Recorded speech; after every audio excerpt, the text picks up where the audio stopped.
सीमा पर घुप अंधेरा और उस अंधेरे में एक बिल्कुल नई तरह की जंग लड़ी जा रही है। आज बात करेंगे जम्मू कश्मीर के राजौरी सेक्टर में हुई एक ऐसी घटना की जो हमें बताती है कि बॉर्डर सिक्योरिटी की चुनौतियां कितनी बदल गई हैं। Contact high, engage the target, मतलब ऊपर कुछ दिखा है, टारगेट पर फायर करो। ये शब्द उस रात एलओसी यानी नियंत्रण रेखा पर गूंजे थे। ये दिखाता है कि इंडियन आर्मी कितनी अलर्ट थी, एकदम सीधी और तुरंत कार्रवाई। तो चलिए इस पूरे मामले को जरा और गहराई से समझते हैं। देखिए, आसमान में दिख रही ये रोशनी की लकीर कोई आम चीज नहीं है। ये एक मानव रहित ड्रोन है, एक तरह से दुश्मन की आंखें और हाथ जो आसमान से सब देख रहे हैं। आधी रात को हमारे सैनिक बिल्कुल इसी तरह के खतरों का सामना करते हैं, जहां एक छोटी सी गलती, एक पल की भी चूक बहुत भारी पड़ सकती है। तो आखिर उस रात हुआ क्या था? बात सिर्फ एक ड्रोन दिखने की नहीं थी। नहीं, ये एक सोची समझी घुसपैठ की कोशिश थी, जिसका जवाब भी फौरन दिया गया। ये सब कुछ हुआ जम्मू कश्मीर के राजौरी सेक्टर में। ये एलओसी का एक बहुत ही सेंसिटिव, मतलब संवेदनशील इलाका माना जाता है। यहाँ के घने जंगल और ऊबड़-खाबड़ पहाड़ी इलाके एक तरफ तो घुसपैठियों के लिए छिपने का रास्ता बन जाते हैं, तो वहीं दूसरी तरफ हमारी सेना के लिए एक बड़ी चुनौती भी खड़ी करते हैं। अब देखिए कि पूरा घटनाक्रम कितनी तेजी से हुआ। 13 जनवरी की शाम निगरानी पर तैनात सैनिकों की नजर ड्रोन पर पड़ी। जैसे ही उसने भारतीय सीमा में घुसने की जरूरत की, सैनिकों ने फायरिंग शुरू कर दी। इस गोलीबारी से वो ड्रोन वापस पाकिस्तान की तरफ भागने पर मजबूर हो गया। लेकिन कहानी यहां खत्म नहीं हुई। असल काम तो इसके बाद शुरू हुआ, एक बहुत बड़ा सर्च ऑपरेशन। और ये तस्वीर यूसी रात की है।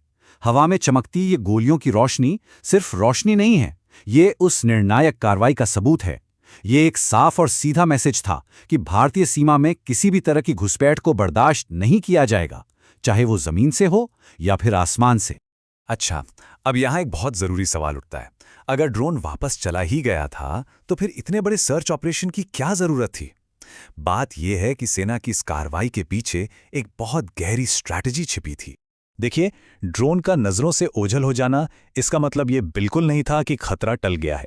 इसलिए सैनिकों में फौरन उन घने जंगलों और पहाड़ी इलाकों की छानबीन शुरू कर दी। और यकीन मानिए, ये सर्च ऑपरेशन उतना ही जरूरी था जितना उस ड्रोन पर फायरिंग करना।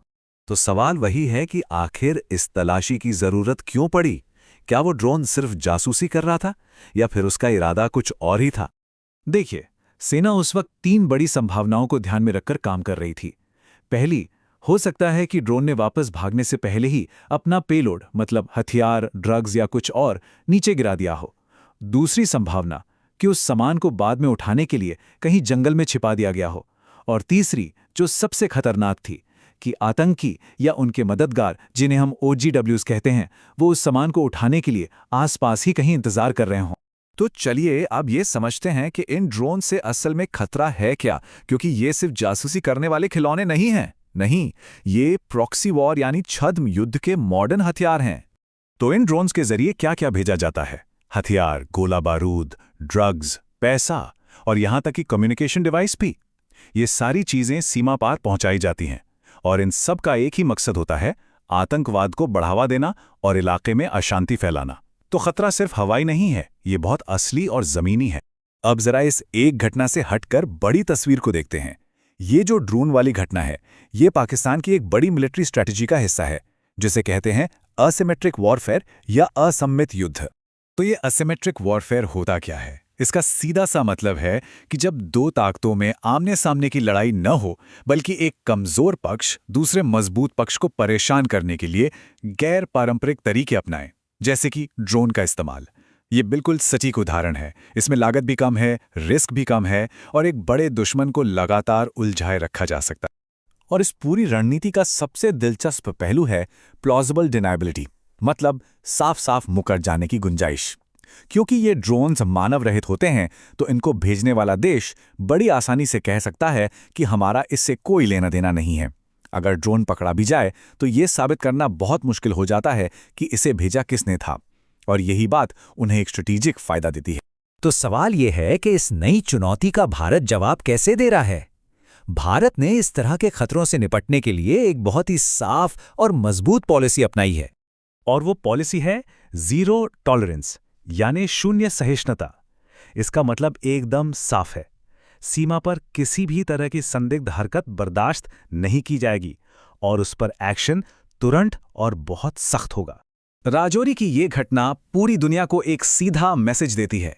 मैसेज ये है कि भारत के एंटी ड्रोन सिस्टम्स पूरी तरह एक्टिव हैं। हमारी सीमाओं पर 24 घंटे निगरानी हो रही है और हमारी सेना किसी भी खतरे का मुंहतोड़ जवाब देने के लिए हर पल तैयार है। तो इस सबसे हमें क्या समझना चाहिए? यही कि बॉर्डर सिक्योरिटी की लड़ाई का तरीका अब बदल रहा है।